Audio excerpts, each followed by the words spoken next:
Hello everyone, welcome to the second live session of this uh, 8-week, 20-hour NPTEL massive open online course on philosophical foundations of social research. As you know, this is an 8-week course spanning over 20 hours, 22 hours or so, and as we have been discussing in this course, you will find that in the first week we have discussed uh, history of philosophy of social sciences, spanning from empiricism and rationalism, August Comte and positivism, and then epistemology and ontology, and then the interrelations between epistemology on the one hand and ontology on the other. And in the second week, we have discussed Emil Durkheim's method to understand social sciences in general and sociology in particular. We have discussed Durkheim's rules of sociological method, influence of sciences on social science, on sociology, objectivity in social sciences, social facts, autonomy of science, necessity of science, and so on, and then common sense and science, comparative social sciences, and organic analogy and precursor to functionology. And in the third and fourth week, we have discussed Max Weber. Max Weber's theoretical and methodological positions are a reconciliation between positivism on the one hand and neo-Kantianism on the other.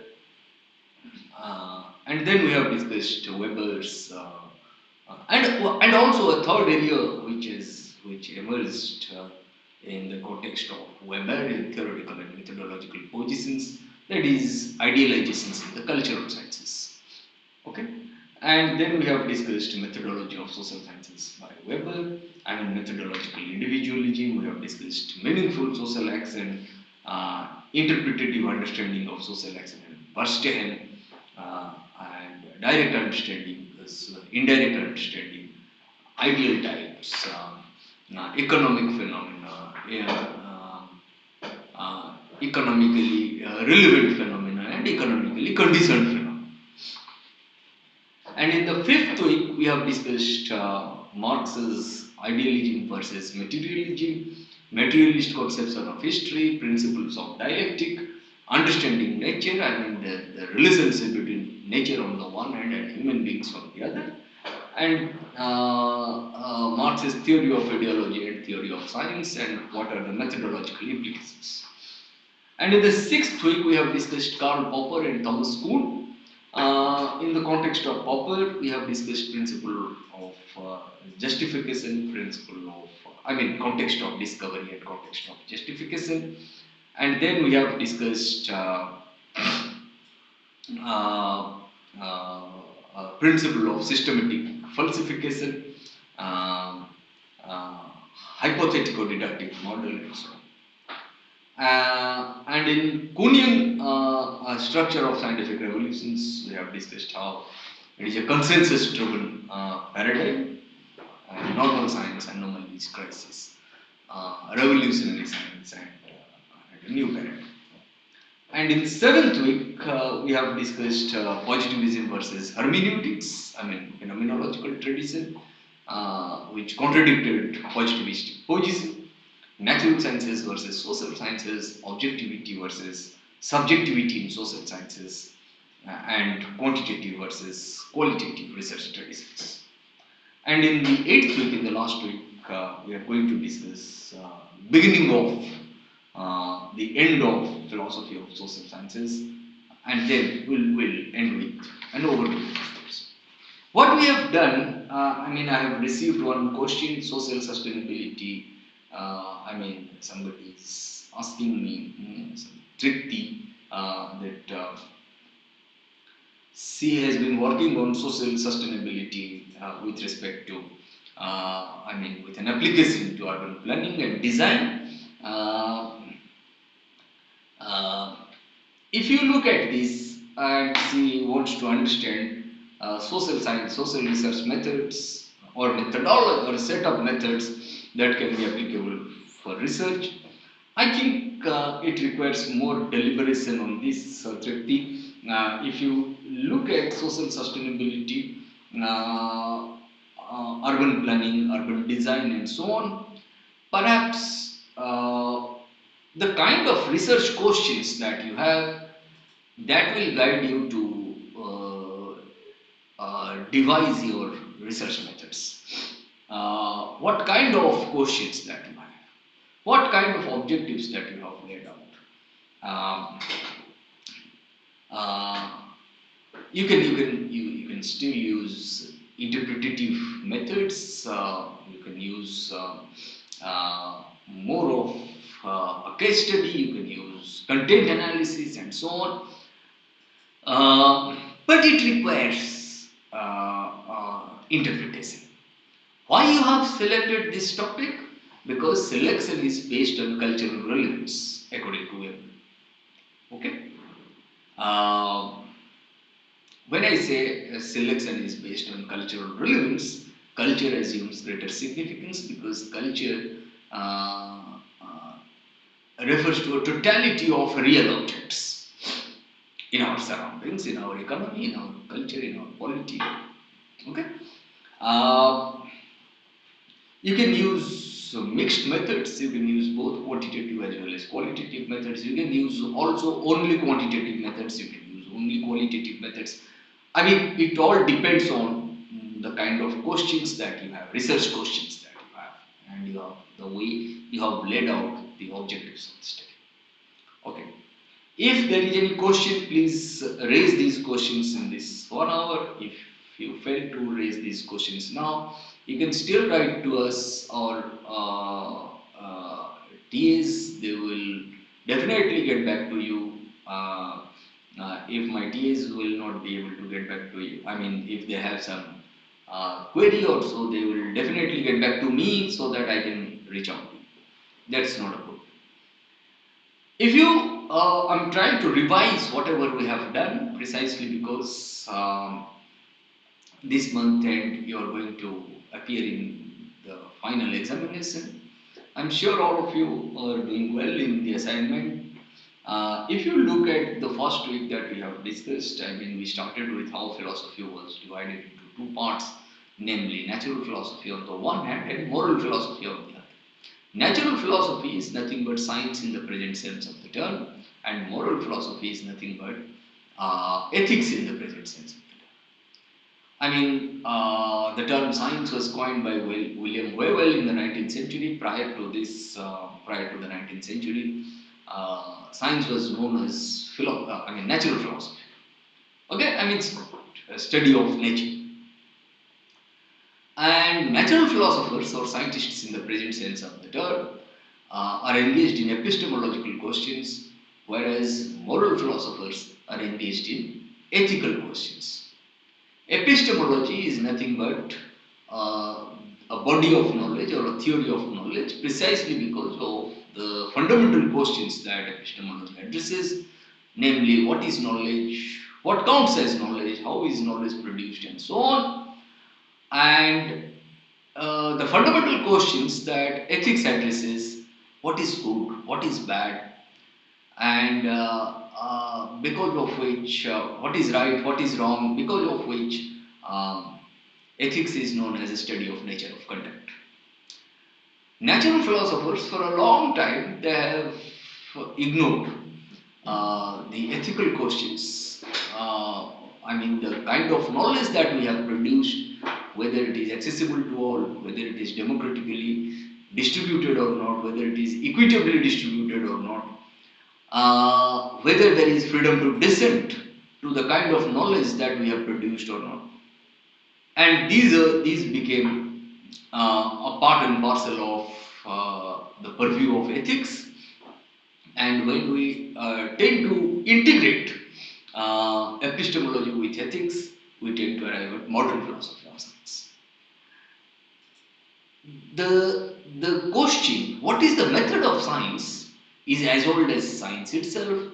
The famous Aristotelian question, what is the method of science, or what are the probable methods of science, it elicited two rival answers from the 16th century to from this from the 17th century to the 19th century.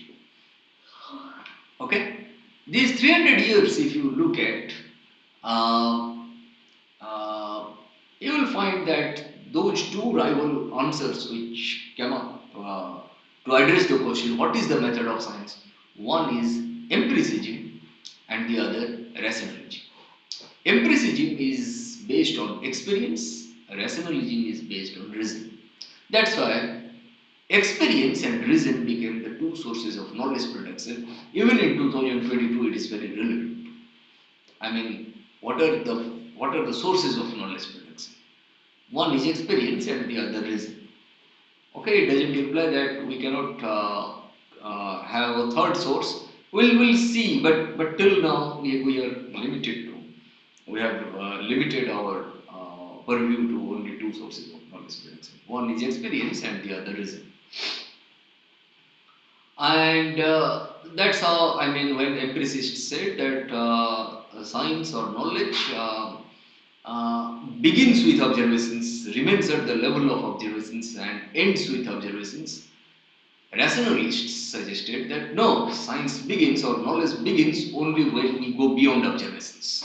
And that's how knowledge or science becomes trans-observational in nature, and that's how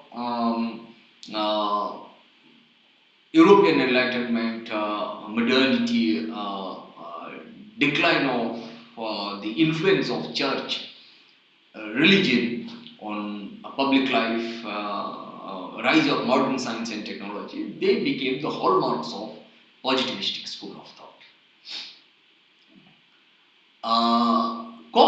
Auguste Comte, who is considered now the father of sociology or founder of sociology, his law of stages entails three stages. One, theological stage; two, metaphysical stage; and three, positivistic or scientific stage. Theological stage is the theological stage is based on supernatural forces. Who, suppose if I ask you this question, who has created us? You may say that no, gods and goddesses have created us. If you say this, then it becomes a part of the theological stage. If you say that no, nature has created us, we all are byproducts of nature, then it is a part of the metaphysical stage. If you say no, we are byproducts of our own human action, Darwinian origin of species, then it becomes a part of positivistic or scientific stage. Okay? Now, if you look at this, that's how positivism assumes greater significance in the course of human civilization in the context of the emergence of modern science and technology. And that's how, many perceptive thinkers, including Marx, they suggested that we must understand the dialectical relationship between nature and human beings. Okay? Nature and human action. We live in and against nature. We not only contemplate on nature for our survival, but we also know how to control nature. We also know how to master over nature. And by acting upon nature, we not only change nature but also change ourselves. We not only change nature but also change the social relations involved in this. And from there on, Durkheim, Weber and Marx, they became the byproducts of the French Revolution and the Industrial Revolution. Durkheim, Weber and Marx, they became byproducts of European Enlightenment, they became byproducts of positivistic school of thought, and Durkheim and Weber, Durkheim tried to follow the positivistic school, functionalist school and so on. He tried to put science on a higher pedestal vis-a-vis social sciences, just like positivists. On the contrary, Weber was oscillating between positivism and neo-Kantianism. I mean, positivism, when I say supremacy of science over non-sciences. Uh, on the contrary, neo-Kantianism suggests that no, our knowledge of the social world is constructed, which involves selection and interpretation of multiple data systems. If I say that Weber was always trying to oscillate between these two, and a third area which has emerged in the context of Weberian theoretical and methodological positions, that is idealizations in the cultural sciences. And when I said Durkheim was associated with positivists, Weber was trying to oscillate between positivism as well as interpretivism or neo-Kantianism. Marx was very radical in this, revolutionary in a sense, in the sense that he was very critical of empiricists as well as positivists for Marx, and at the same time he was very much critical of metaphysics. I mean, why metaphysics? No, precisely because metaphysics believes in speculation. All social economic changes, according to the proponents of metaphysics, they are governed by speculative philosophy. And for Marx, knowledge or science should not be reduced to speculation. One, and why, how his materialist method differs from that of empiricists or positivists, precisely because for what empiricists or positivists have been doing, they are engaged in the collection of dead facts. That's why Marx assumes greater significance in the context that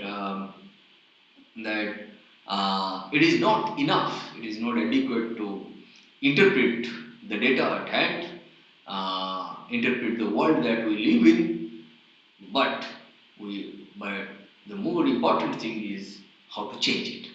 Okay, and then what we have done, we have discussed methods of science through the lenses of Karl Popper and Thomas Kuhn. For Popper, what is the central? Popper starts with this. What is the central question of philosophy? Now, the central question of philosophy is the problem of cosmology. Now, what is then the problem of cosmology? Now, the problem of cosmology is the problem of understanding the world, including ourselves as part of the world. If we isolate ourselves from the world that we want to study, then we will not be able to study. Okay? Prima facie, according to Popper, philosophy of science must be confined to the context of just discovery, and he refuses to say anything about the context of justification. For Popper, science always starts with a problem, with a question. Without a question, without a problem, there is no meaning of science. We must try to identify a specific problem. And once the problem is identified, we must try to formulate a tentative solution in the form of a hypothesis. A hypothesis is nothing but a tentative solution to a problem or hunch. And from identification of a problem to hypothesis, tentative solution to the problem or hunch, and once a hypothesis is formulated, we must try to falsify it. Systematic falsification. If it is falsified, then the hypothesis is subject to refutation, and if it is not falsified, if the hypothesis is not falsified, then it is subject to corroboration. We must try to keep the hypothesis permanently tentative, because we cannot accept anything in science precisely because if we accept it, then it hinders the tradition of cumulative knowledge production. And we should not be die hard in proving or disproving our hypothesis. Um, we must try to understand that our hypothesis has not been falsified or has been tested right under certain limiting conditions. Okay, not under all conditions. That's why science is an inquiry into the limits, into the nature and limits of a particular knowledge. By limits, I do not mean limitations. By limits, I mean under what limiting conditions science is practiced or pursued. Okay, that's why I always give the example of a set theory also. Even a set theory has limits. A set theory is nothing but a philosophical branch of mathematical logic. Okay, that's why under certain limiting conditions, science is practiced or pursued. Okay, and that's how Popper tried to delineate his methods of science, and then Kuhnian reflections on science. I mean, according to Kuhn, every major science passes through two stages. One is pre-paradigmatic stage, and the other paradigmatic stage. Uh, I mean, within a specific paradigm, normal science is followed, norm-bound science, and normal science is nothing but a puzzle-solving activity or day-to-day research purported to solve regular problems. Okay, but once normal science reaches a plateau, uh, it encounters anomalies. Anomalies are nothing but unanticipated or unexpected occurrences or happenings. Um, and if you look at these anomalies, once science encounters anomalies, then it runs into a crisis situation. And once science is crisis ridden, it tries to hunt for a new paradigm. And that new paradigm is reached only by not by following normal science or a norm-bound science or a puzzle-solving activity, but by formulating a revolutionary science. Okay, that's how Kuhn wrote the structure of scientific revolutions. And in the seventh week, what we have discussed positivism. I mean the debates between positivism on the one hand and hermeneutics on the other. Within that, we have discussed uh, natural sciences and natural sciences versus social sciences. Um, um, uh, and then objectivity and subjectivity in social research. Uh, uh, uh, then we have discussed quantitative and qualitative research traditions. Um, if you look at this positivism versus hermeneutics, we have discussed meaningful in hermeneutics. We have discussed meaningful human action, biblical interpretations, authentic version. We have discussed Delphi's two methods. The first one, I mean, the focus was on the relationship between relationship of the creator of an act, a book, or a picture to the interpreter. And the latter understands by putting herself or himself in the position of the former. Understanding is possible because both share a common humanity, or in another formulation because they are both expressions of the spirit, according to Delphi. And in the second method, what Delphi proposes that the characteristics of individuals are disregarded. Instead, hermeneutics understands human action in relation to some wider whole which gives meaning.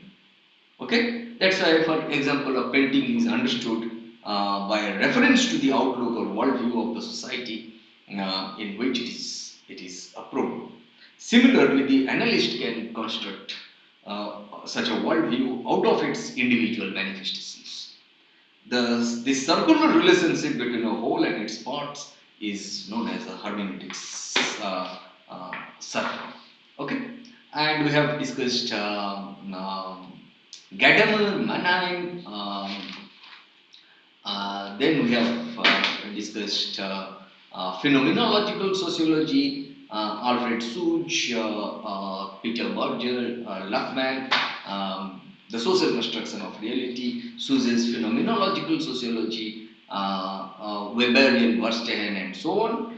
And then we have discussed objectivity and subjectivity in social sciences, value-free, value-laden, value-free, value neutrality on the one hand, and value relevance, value-laden on the other.